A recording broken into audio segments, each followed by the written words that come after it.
In a seismic move that is reverberating across the entertainment world, Netflix has emerged victorious in a high-stakes bidding war for Warner Bros. Discovery, announcing on December 5, 2025, that it will acquire WBD's film and television studios and streaming business in a deal valued at roughly $72 billion in equity, equating to about $82.7 billion enterprise value.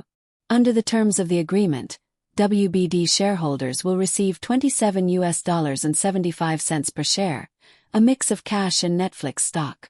The companies expect the acquisition, which excludes traditional cable assets like CNN, TNT, and TBS, to be completed after WBD spins off those linear networks, with closure anticipated within the next 12 to 18 months. The acquisition represents the culmination of a frenzied bidding war involving some of the biggest names in media. Besides Netflix, serious bids came from Paramount, Skydance, and Comcast. Paramount's offer sought to buy the entire WBD company, studios, cable networks, and all. Netflix, by contrast, targeted just the studio and streaming arm. Its mostly cash offer of roughly $28 per share trumped its rivals. Still, Paramount has publicly criticized the sale process. In a letter to WBD's board, its attorneys argued that the auction had become tilted and unfair, suggesting that the process was heavily biased in favor of Netflix. Even so, reports say WBD's board ultimately concluded that Netflix's offer stood out, largely due to the price and the strategic value of combining two of entertainment's biggest content libraries. If regulators approve the deal, Netflix will gain control of a treasure trove of iconic studios, brands, and content. That includes the storied Warner Bros. Studios, HBO Max, DC Studios, and an expansive catalog of film and television, everything from timeless classics to contemporary hits. As modeled by industry analysts and referenced in coverage of the agreement, the acquisition would mark perhaps the most dramatic consolidation in streaming and studio history. For Netflix, the deal offers long-term control over intellectual property that, historically, it has licensed or acquired piecemeal. It reduces its reliance on outside studios and licensing deals, giving it far more influence over what gets produced, distributed, and when.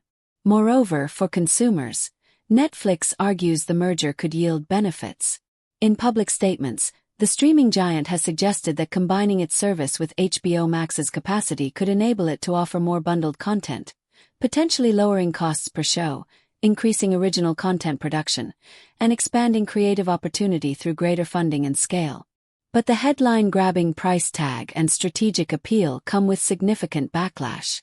The consolidation of two of Hollywood's most powerful studios and streaming networks has triggered sharp warnings from industry players, regulators, and advocacy groups alike.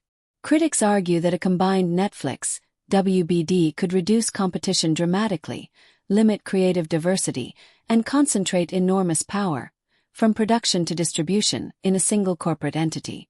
One senior official within the U.S. administration reportedly described the deal with heavy skepticism, reflecting concerns that monopoly-like dominance could arise in streaming and content ownership, potentially disadvantaging smaller studios, theaters, and independent content creators.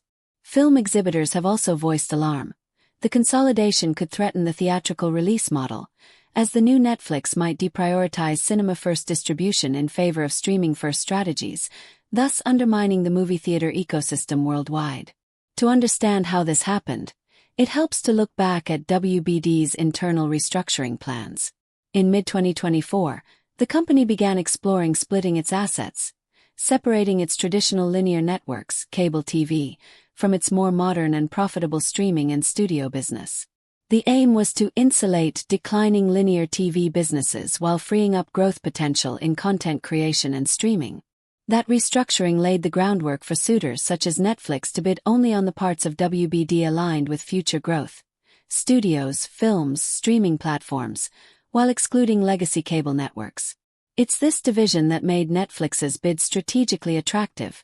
Buy the growth engine, leave the declining parts behind. Unsurprisingly, the announcement has unleashed shock waves across Hollywood, Wall Street, and global entertainment markets. For Netflix investors, WBD shareholders, and many in the streaming business, the consolidation represents a massive strategic win. content depth, vertical integration, and a fortified competitive edge against rivals. WBD stock leapt on the news, reflecting the premium attached to the agreed-upon buyout price. But others are sounding alarm bells. Entities representing film producers, cinema chains, and smaller studios are mobilizing, calling on lawmakers and regulators to scrutinize the deal's impact on competition, creative freedom, and the broader ecosystem of storytelling.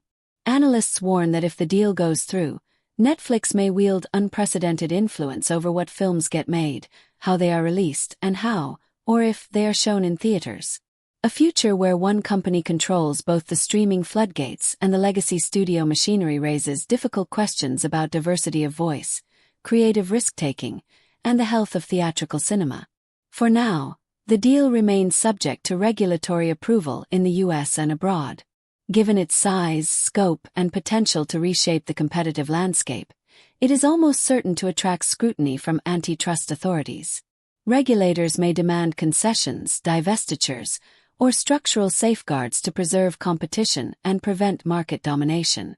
Assuming approval, Netflix and WBD executives say they will establish an integration office to coordinate the merging of operations, but with a legal and regulatory firewall keeping the two companies functionally separate until closing.